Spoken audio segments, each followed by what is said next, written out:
ഒരു sit out നമ്മൾ വേണമെന്ന് തീരുമാനമാക്കിയപ്പോൾ പിന്നെ അതിന് നമ്മൾ എങ്ങനെയൊക്കെ എന്തൊക്കെ ചെയ്യണമെന്ന് നന്നായിട്ട് ആലോചിച്ചിട്ടുണ്ടായിരുന്നു.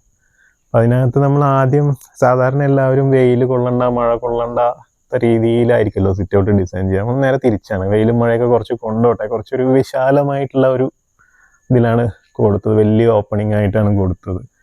അതിൻ്റെ റീസൺ തന്നെയാണ് വെയിലും മഴയും കൊള്ളണം. കാരണം നമ്മൾ വീടിൻ്റെ ഉള്ളിലാണല്ലോ വെയിലും മഴയും കൊള്ളാതിരിക്കാനുള്ള സ്ഥലം. അപ്പം നമ്മൾ പുറത്തിറങ്ങിക്കഴിഞ്ഞാൽ കുറച്ചൊക്കെ അങ്ങനെ ആവാം എന്നുള്ള ഒരു കൺസെപ്റ്റിലായിരുന്നു അത് ചെയ്തത്.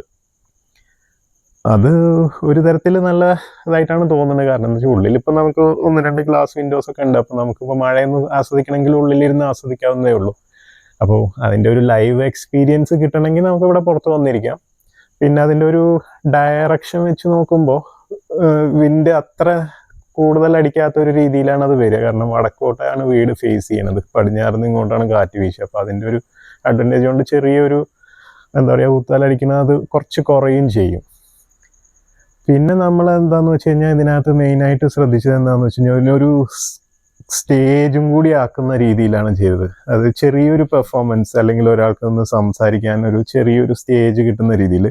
ഇനി നേരത്തെ പറഞ്ഞ പോലെ അതിൽ വീതി ഇത്തിരി കുറഞ്ഞു പോയി, പക്ഷെ എന്നാലും നീളം അത്യാവശ്യത്തിനുണ്ട്. കുറച്ചും കൂടി വീതി ഉണ്ടായിരുന്നെങ്കിൽ നല്ലതായിരുന്നു. ഒരു 2 സ്റ്റെപ്പോടെ കട്ടായപ്പോൾ വീതി കുറച്ച് കുറഞ്ഞ പോലെ ഉണ്ട്. എന്നാലും ഒരു അത്യാവശ്യം ഒരു ബേസിക് നീഡ്സിനുള്ള ഒരു സ്റ്റേജ് ആയിട്ട് യൂസ് ചെയ്യാം. പിന്നെ നമ്മൾ അടുത്ത സൈഡിൽ നമ്മളൊരു ചെറിയൊരു ഇരിക്കാനുള്ള ഒരു സ്ഥലം കൊടുത്തിട്ടുണ്ട്. പിന്നെ ഇത്രയും വലിയ കുറേ സ്റ്റെപ്സ് നീളത്തിൽ കിട്ടുന്നുണ്ട്.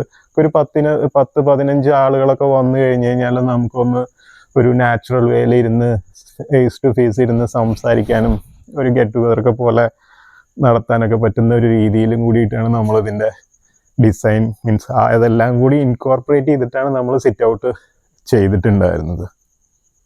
പിന്നെ സിറ്റ് ഔട്ടിനകത്ത് നമ്മളെന്താ വെച്ചാൽ ഒരുപാട് എലമെൻസ് ഒന്നും കൊടുത്തിട്ടില്ല. പരമാവധി സ്വിച്ച് ബോർഡും എല്ലാം ഒഴിവാക്കിയിട്ട് ആകെ ഒരു കോളിംഗ് ബെല്ലും ഒരു സ്വിച്ച് ബോർഡും മാത്രമാണ് നമ്മൾ സെറ്റ് ചെയ്തിട്ടുണ്ടായിരുന്നത്.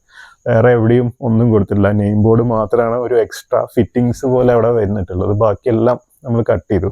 കാരണം അതങ്ങനെ വേണ്ട, ഒരു മിനിമൽ വേറെ എലമെൻസ് ഒന്നും വേണ്ട എന്നുള്ള രീതിയിലാണ് അത് ചെയ്തത്.